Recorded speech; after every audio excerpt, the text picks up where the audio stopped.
Assalamu alaikum dear researchers and welcome to the new lecture series on statistics with IBM SPSS. In part 1 I'm going to tell you about SPSS interface, what is the difference between data view, variable view and even the output view, and how we can create and import data files in SPSS. So I'm going to demonstrate using SPSS version 27.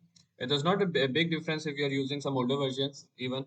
So this is the welcome screen, and you can see on this welcome screen we have some restore points. If you were already working with some data and you did not save it, you can always restore. It keeps a backup. You can always see the recent files that you are working upon and can quickly open those files. And there is a sample file option available. So if you want to work, there are some tutorials related to SPSS, you want to go through those tutorials and you want to work on those data, so there are some sample files also available. So right now I'm going to close it to show you the interface of SPSS. As you can see that we have two views. We have a data view and we have a variable view. So in the variable view, we set up the variables. Now these variables can be any direct variables or latent variables that you already collected data from, or these can be the questions of the survey. You can add those questions one by one as a form of variables and then enter data. Secondly, before we proceed further, you should also know that in SPSS, whenever we perform some statistical operation, the output is shown in a separate window. And you can always save that output as an output file. You can always save an SPSS file as an SAV file. Before we proceed further, let me show you a questionnaire. So this is a survey that we did about solar. I've just mentioned the questions over here. Typically, we have the demographics in the beginning. So these all are the demographic questions. Then we have questions related to our framework. For example, user perception about cost, solar energy and environment, and solar energy risk perception, solar energy awareness, and intention to use solar. What we can do is that we can enter the data as text as well. So if we have like 100 respondents or 200 respondents, we can just add the data like male, female, something like that. But we know that since this variable is a categorical variable, and within the categorical variable it is a nominal variable, so we can always code this categorical variable. For example, I give 2 to female and 1 to male. Age is an open-ended question. We can consider it as a ratio, or you should also keep this in mind that ratio and interval in SPSS are considered as scale variables. So we have nominal scales and education, since it can be sorted. So we can say that education is an ordinal variable because it has different categories, but it can be sorted. And similarly, you can determine the data type of the various other questions. We have Likert scale over here with 5 options. Likert scale is intrinsically an ordinal, but we also consider it as like scale because we need to perform various operations upon that. And for that, we can consider it as a scale variable because it is equidistance and it has a center point. And there is a same difference between strongly disagree to disagree, and between disagree to neither agree, and between neither agree or disagree to agree, and between agree to strongly agree. So we can consider it as a scale variable and consider that responses are continuous. Later on, we will see that the operations that we can perform on nominal and ordinal are much limited, and the operations that we can perform on scale is much more. So first of all, how to enter the data? If I have collected the surveys and I want to directly enter the data in SPSS, that is also okay. What we can do is that we can define the variables. For example, I would always suggest the first should be the serial number. The second is, as per our questionnaire, is was gender. The third is, if I can just look over here, is like age. Then we have education. Then we have income, residence, panel at home, and willing willing to install. Okay, SPSS does not allow space in the variable. So if I try to add space, what it will do that it will give me an error about illegal character. So what I should do is that willing and keep it as a variable with no space, or we can also use underscore. So let's see how we can add those. So we have cost, question for the cost number 1, question 2, question 3, question 4, question 5. So the simple coding will be to add it like cost 1, cost 2, cost 3, cost 4, cost 5, and so on and so forth. So I'm not adding all of the variables over here right now. This is just for the demonstration purposes because I've already added data into Excel and I'm going to import it.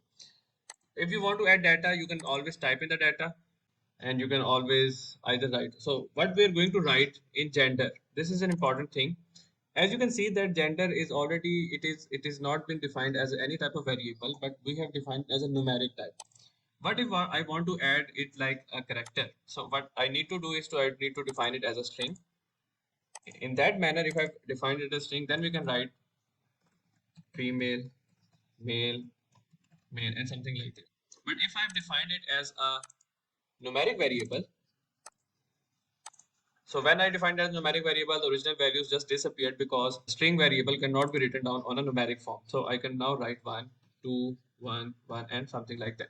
So now you understand the process of coding, that if you have done the coding, all you need to do is you need to add the numeric variables instead of the characters as it is. This was the first step, how to manually add data in SPSS.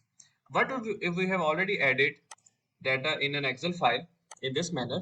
Because it's always easy to type in data in Excel. The first row is your variable's name, and then subsequent rows are the respondents. So this is my data in Excel, and I've saved it as an XLSX file. So we can easily import that data into SPSS. And you can see that all of that data is in the form of numeric. I have not added any character right now. We can do that, that's also allowed, but it is recommended that we add it as a numeric. What I can do is I can just simply go to file, import data, and there are a lot of options to import. Mostly we work with Excel or CSV. So right now I'm going to choose Excel. Select the Excel file, and then that it will ask you that read variable name from the first row of data. That is what we did in our Excel. And then all these settings are fine, then press OK. And now this new data file is open. Now you have two data files, like the previous one and the new one. And this is the one that we wanted to import. First we need to do is to save it. So file, save as. Now this will be saved as .sav file.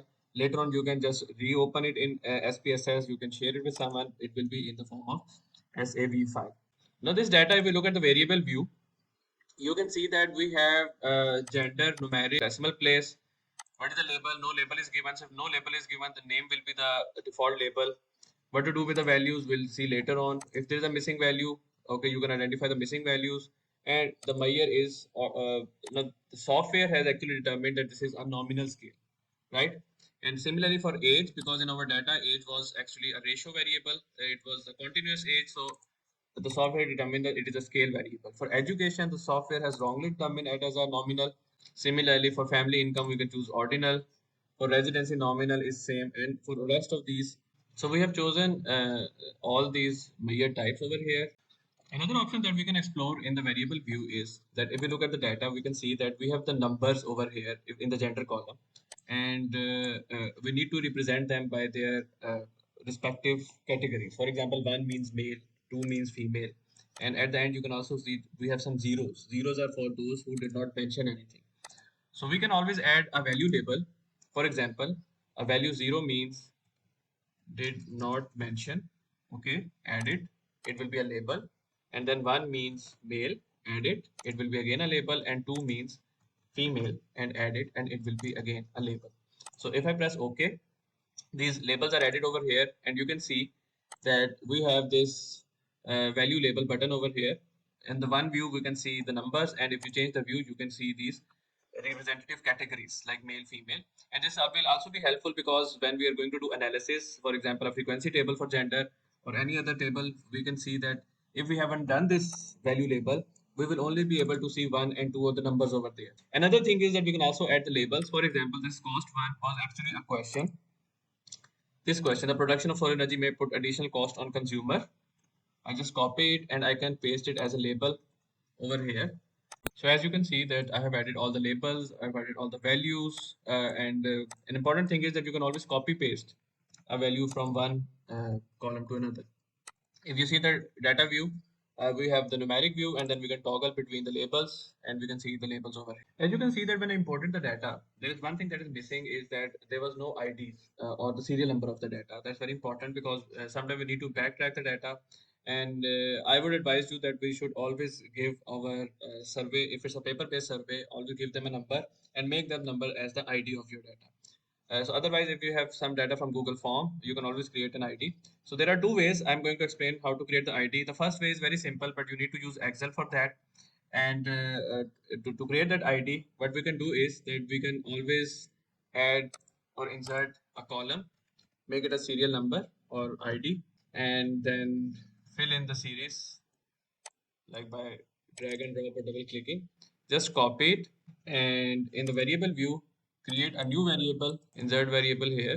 Give this name the ID or serial number, right? In the data view, you can see all these dots because the data has been created, but there is nothing over here. Just copy and from the Excel and paste it over here. See, so this is the serial number column. You can always change the setting. We don't need decimals here, so let's make the decimal 0. And this is the serial number column. So we can always copy paste our data from Excel or any other spreadsheet software to SPSS directly. So to summarize in this lecture, I have told you about the SPSS interface, how to create a new file, how to import file, what is the difference between a data view and a variable view. And then we have also the output view because we have not done any calculations as yet, and how we can copy paste from different softwares, and how to add labels, values, and how to change the measurement of the scales.